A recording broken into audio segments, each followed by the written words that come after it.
नमो नमः संस्कृत मित्राणि KVS TGT Sanskrit की तैयारी कर रहे सभी प्रतियोगी छात्रों का आर्य संस्कृत एकेडमी इस यूट्यूब परिवार में हार्दिक स्वागत है। प्यारे बच्चों, केवीएस की तैयारी आप लगातार करते रहें क्योंकि ज़्यादा समय आपके पेपर होने में नहीं है। तो आज का हमारा विषय है कक्षा से रुचिरा प्रथमो भागा, जो पुस्तक है इस पुस्तक के पाठ 10 को पढ़ेंगे, जिसका नाम है कीर्षिकाः कर्मवीराः। पाठ का नाम ध्यान से देखिएगा, कीर्षिकाः कर्मवीराः। यह पाठ जो है महिला किसान के लिए लिखा गया है। इसमें क्योंकि महिलाएं खेती में ज़्यादा बढ़ चढ़ कर हिस्सा लेती हैं, खेती में ज़्यादा काम करती हैं, इसीलिए यह पाठ जो है महिला किसानों के लिए लिखा गया है। यहाँ पे कीर्षिकाः, इसमें कीर्षक शब्द में टाप प्रत्यय लग करके बनता है कीर्षिकाः। कीर्षक शब्द में कौन सी प्रत्यय? टाप प्रत्यय। टाप प्रत्यय पुल्लिंग शब्द को स्त्रीलिंग बनाने के लिए टाप प्रत्यय लगता है। जैसे अज में टाप लगता है तो क्या बनता है? अजा। सुत, जिसका अर्थ होता है बेटा, इसमें टाप प्रत्यय लगता है तो क्या बनता है? सुता। तो उसी तरह से कीर्षक में टाप प्रत्यय लग करके कीर्षिकाः बनता है। तो कीर्षिकाः कर्मवीराः, जो महिला किसान हैं वो कर्मवीर हैं। तो बच्चों, यह पाठ जो है गीत है अर्थात कविता है, और इस पाठ में कुल 6 श्लोक हैं। और आपकी जानकारी के लिए हम बताना चाहेंगे कि सभी श्लोकों में अनुष्टुप छंद है। कौन सा छंद है? अनुष्टुप छंद है। अनुष्टुप छंद में कितने वर्ण होते हैं? हमें उम्मीद है प्रायः सभी विद्यार्थी इस बात को जानते होंगे कि अनुष्टुप छंद के प्रत्येक चरण में 8-8 वर्ण होते हैं। इस तरह से अनुष्टुप छंद में कुल 32 वर्ण होते हैं। तो श्लोक है, ये पाठ जो है कविता है। तो सर्वप्रथम हम इसका गायन करेंगे, वाचन करेंगे। तो आप भी वाचन जरूर करिए। वाचन से क्या होता है ना, वो पाठ आपको बिल्कुल हृदयंगम हो जाता है। तो वाचन को जरूर करिए। तो हम भी वाचन करते हैं। सूर्यस्तपतु मेघावा वर्षन्तु विपुलं जलम कीर्षिका कीर्षको नित्यं शीतकाले अपि कर्मठो ग्रीष्मे शरीरं सास्वेदं शीते कंपमयं सदा हलेन चाकुदालेन तौ तु क्षेत्राणि कर्षतः पादयोर्नापदत्राणे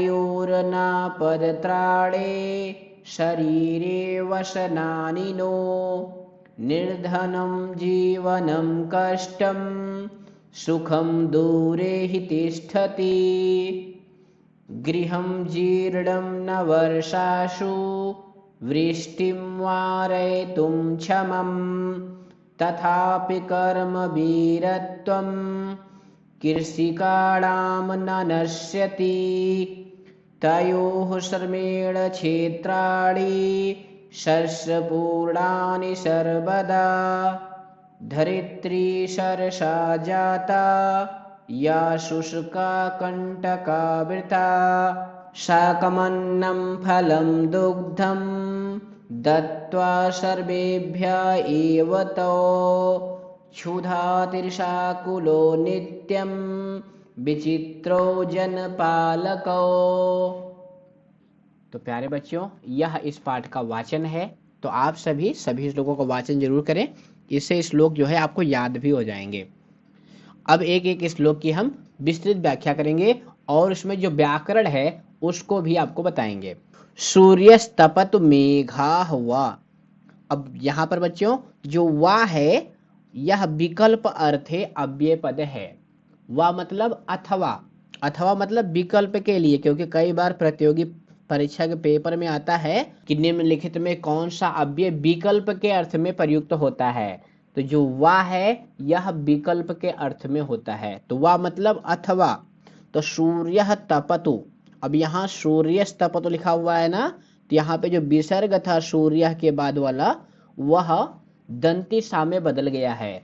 किस संधि के द्वारा? विसर्ग संधि के द्वारा। और किस सूत्र से? विसर्जनीय सा।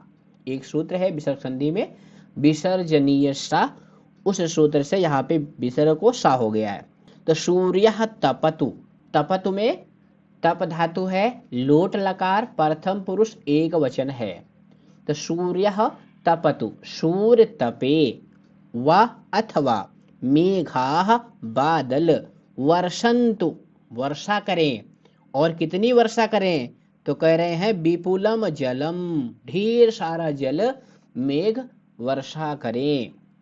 कृषिकाः महिला किसान, कृषिको, अब यहाँ पे बच्चों कृषिको लिखा हुआ है जबकि इसका शुद्ध पद है कृषकः या कृषको।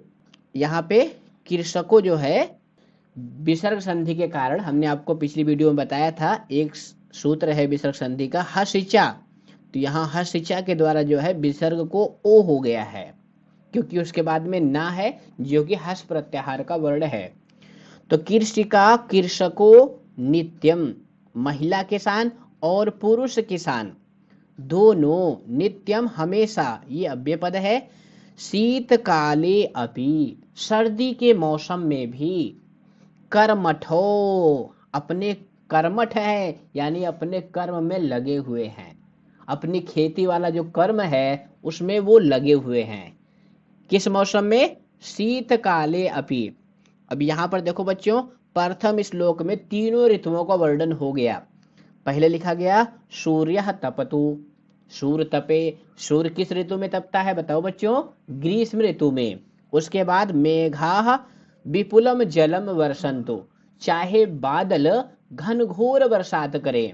और शीतकाले अपि, सर्दी के मौसम में भी महिला किसान और पुरुष किसान दोनों नित्य हमेशा खेती के काम में लगे रहते हैं। इसलिए वो कैसे हैं? कर्मठो, बहुत कर्मठ हैं। हमको आपको भी कहा जाता है कि आप भी कर्मठ बनिए। क्या बनिए? कर्मठ। पहला श्लोक समझ में आ गया।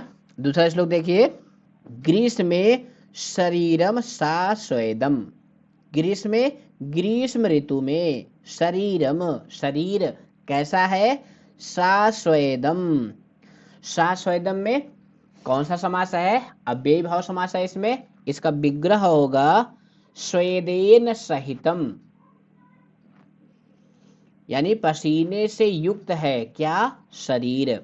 शीते, शीतकाल में अर्थात सर्दी के मौसम में, कंपमयम सदा, हमेशा कांपता रहता है। किसका शरीर? किसान का शरीर। क्योंकि गर्मी के मौसम में उनके पास एसी नहीं है कि वो एसी में बैठे रहें, और सर्दी के मौसम में उतने वस्त्र नहीं हैं कि वो ढेर सारा वस्त्र पहन करके कांपे ना। तो ये कह रहे हैं कि गर्मी के ऋतु में उनका शरीर पसीने से युक्त होता है और सर्दी के मौसम में हमेशा कांपता रहता है। कंपमयम में बच्चों कंप शब्द है और मयट प्रत्यय है। ध्यान से सुनिएगा, नहीं तो फिर कहेंगे सर जी ये तो बताया ही नहीं था। मयट प्रत्यय है, मयट प्रत्यय का मय जुड़ता है तो कंपमयम, हमेशा कंपन से युक्त होता है। हलेन चा कुदालेन, हल के द्वारा और कुदाल से, यानी जो पुरुष किसान है वो हल से और जो महिला किसान है वो कुदाल से। तो वे दोनों, तू तो क्षेत्राणि कर्षतः, क्षेत्र की जुताई कर रहे हैं। यानी जो पुरुष किसान है वो हल चला रहा है, हल से खेत को जोत रहा है, और जो महिला किसान है वो कुदाल से खेत की गुड़ाई कर रही है। यानी दोनों लोग, महिला किसान पुरुष किसान, गर्मी के मौसम में सर्दी के मौसम में खेती के काम में लगे हुए हैं। तीसरा श्लोक देखिए, पादयोर न पदत्राणे शरीरे वसनानि नो। पादयो, पादयो अस्मिन् पदे का विभक्ति किम वचनम अस्ति? सर्वे वदन्तु। पादयो अस्मिन् पदे सप्तमी विभक्ति द्विवचनम अस्ति। जैसे रामयो बालकयो, वैसे पादयो दोनों पैरों में। न नहीं है, क्या नहीं है? पदत्राणे, पदत्राणम माने होता है बच्चों जूता।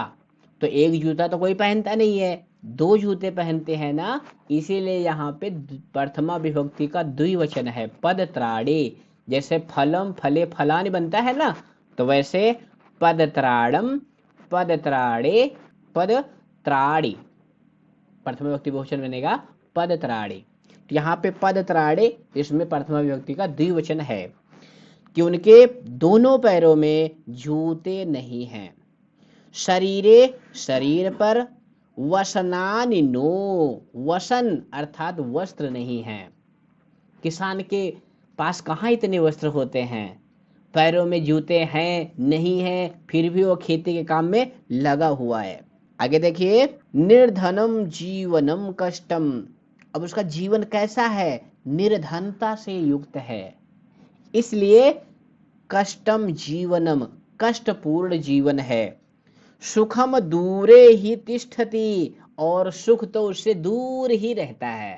भाई किसान को कहाँ सुख मिलता है, खेती करता है, सोचता है कि इस बार फसल अच्छी होगी, कोई ना कोई प्राकृतिक आपदा आ जाती है, फसल खराब हो जाती है, तो किसान की जिंदगी से सुख दूर ही बैठा रहता है।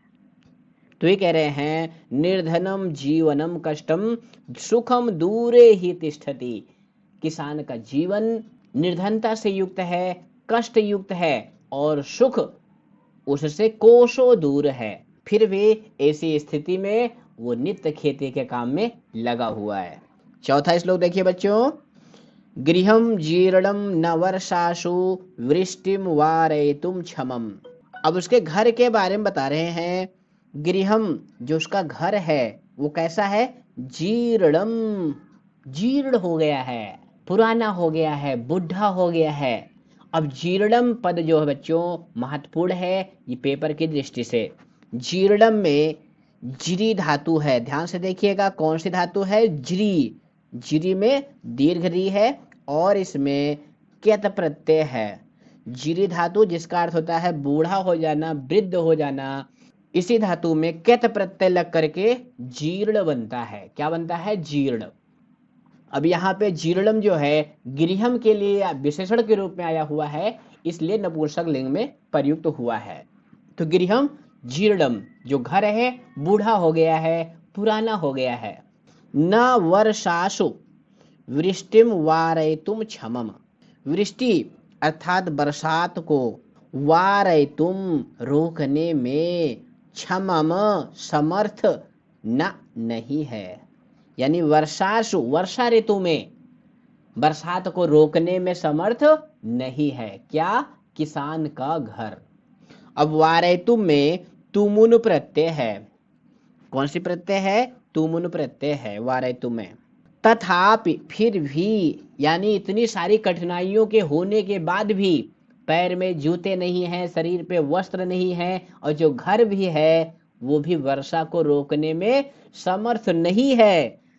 तथापि फिर भी कृषिकाणाम, किसानों का, जो महिला किसान है उनका, कर्म वीरत्वम न नश्यति, उनका जो कर्म वीर का भाव है, क्योंकि यहाँ कर्म वीरत्व में त्वा प्रत्यय है। कौन सी प्रत्यय है बच्चों, ध्यान से देखिएगा। आप जानते हैं 10वीं के पाठ्यक्रम में त्वा और तल दो प्रत्यय सीबीएसई बोर्ड में निर्धारित हैं, यानी केंद्रीय विद्यालय में निर्धारित है।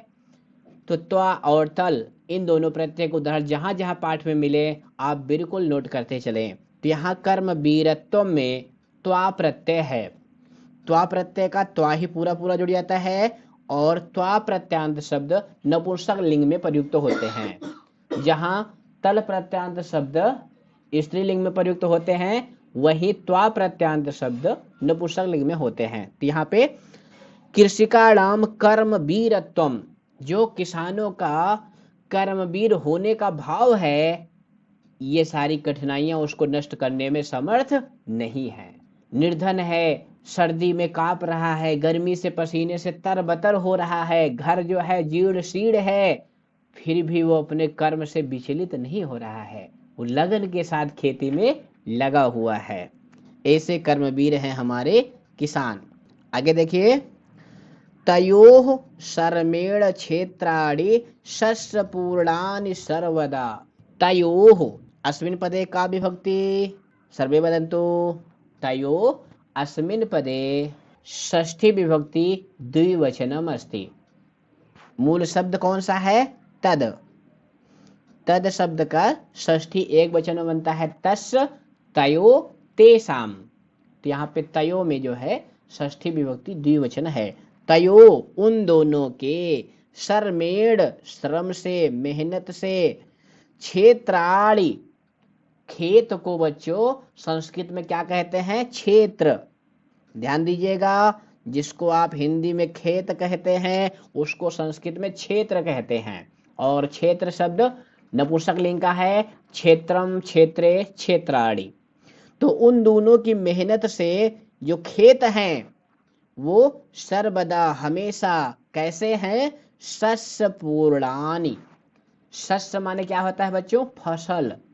फसल को संस्कृत में शस्य कहते हैं। तो जो खेत हैं वो फसल से पूर्ण हैं, फसलें लहरा रही हैं उन दोनों की मेहनत से। और क्या हुआ है? धरित्री, जो धरती है, वसुंधरा है, सरसा जाता, सरस है यानी रस से युक्त है। और कैसी धरती? या शुष्का कंटकावृता, जो शुष्क पड़ी हुई थी, सूखी पड़ी हुई थी, कांटों से भरी हुई थी, वह धरती, वह वसुंधरा सरसा जाता, रस से युक्त हो गई है, हरी भरी हो गई है। अब यहाँ पे बच्चों जाता में जन धातु है और क्यत प्रत्यय है। ध्यान दीजिएगा, जन धातु क्यत प्रत्यय से बनता है जाता, और उसी में टाप लग करके स्त्रीलिंग में जाता बना हुआ है। क्योंकि ये जाता जो है धरित्री वसुंधरा का विशेषण है, इसीलिए ये स्त्रीलिंग में प्रयुक्त है। तो वह वसुंधरा, वह पृथ्वी जो कांटों से भरी हुई थी, सूखी पड़ी हुई थी, उसको महिला किसान और पुरुष किसान दोनों लोगों ने हल से, कुदाल से मेहनत करके सरस बना दिया है, हरी भरी बना दिया है। ऐसे हैं कर्मठ हमारे किसान। अंतिम श्लोक देखिए बच्चों, साकम अन्नम फलम दुग्धम दत्त्वा सर्वेभ्य एवतो क्षुधा तृषा कुलो नित्यम विचित्रो जनपालको। अब कह रहे हैं जनपालको, दोनों किसान को यानी महिला किसान और पुरुष किसान को क्या नाम दिया गया? जनपालको। ये जन जन का पालन करने वाले हैं। अगर किसान अन्न न पैदा करे तो लोग क्या खाएंगे? इसीलिए उनको क्या नाम दिया गया? जनपालको, जनपालक हैं। और कैसे हैं? विचित्रो, विचित्र हैं। अब विचित्र क्यों कहा गया है? जो इतनी गर्मी में पसीने से तरबतर होकर के, शीत में कांपते हुए हाथों से, वर्षा ऋतु में भीगते हुए शरीर में खेती में लगे हुए हैं, ऐसे विचित्र जनपालको क्या करते हैं? साकम अन्नम फलम दुग्धम, साकम सब्जी, अन्नम अन्न, फलम फल, दुग्धम दूध, दत्त्वा दे करके, किसको दे करके? सर्वेभ्यः सबको, एव ही तो वह दोनों, यानी जो किसान है वो सबको सब्जी, अन्न, फल और दुग्ध दे करके क्षुधा तिरसा कुलो नित्यम, और स्वयं कैसे हैं? क्षुधा, क्षुधा माने क्या होता है? भूख से पीड़ित। तिरसा माने क्या होता है? प्यास। क्षुधा माने भूख और तिरसा माने प्यास। तो भूख और प्यास से व्याकुल, नित्यम हमेशा, यानी स्वयं दूसरे को सब्जी, अन्न, फल, दूध दे रहे हैं, लेकिन स्वयं कैसे हैं? भूखे हैं और प्यासे हैं। ऐसे विचित्र ये महिला किसान और पुरुष किसान जनपालक के रूप में विद्यमान है। अब इस श्लोक में बच्चों व्याकरण वाला पद कौन सा है? देखिए यहाँ पे नित्यम जो है अव्यय पद है। दत्त्वा, इसमें जो है दा धातु है। कौन सी धातु है? दा, जिसका अर्थ होता है देना। और कत्वा प्रत्यय है। कत्वा प्रत्यय का त्वा जुड़ता है और कत्वा प्रत्यांत शब्द अव्यय होता है। और एव जो है यह अव्यय पद है। तो में तद शब्द का, तद माने वह होता है, पुल्लिंग में प्रथमा विभक्ति द्विवचन में तो बनता है। इस पाठ के माध्यम से बच्चों आपने महिला किसान और पुरुष किसान वो कितने कर्मवीर हैं, उनकी मेहनत से धरती कैसे हरी भरी हो गई है, ये सब आपने जाना। साथ ही साथ जो इस पाठ में व्याकरण वाले पद हैं उसका भी ज्ञान प्राप्त किया। तो प्लीज़ बच्चों, अगर आप हमारे चैनल पर हैं, नए हैं और अभी तक चैनल को सब्सक्राइब नहीं किया है तो प्लीज़ ज़रूर चैनल को सब्सक्राइब कर लें। और वीडियो पसंद आ रही है तो इसको लाइक करें, और कोई सुझाव हो तो अवश्य कमेंट करें। तो फिर मिलेंगे अगली वीडियो में। नमः संस्कृताय, जयतु संस्कृतम, जयतु भारतम, जय हिंद।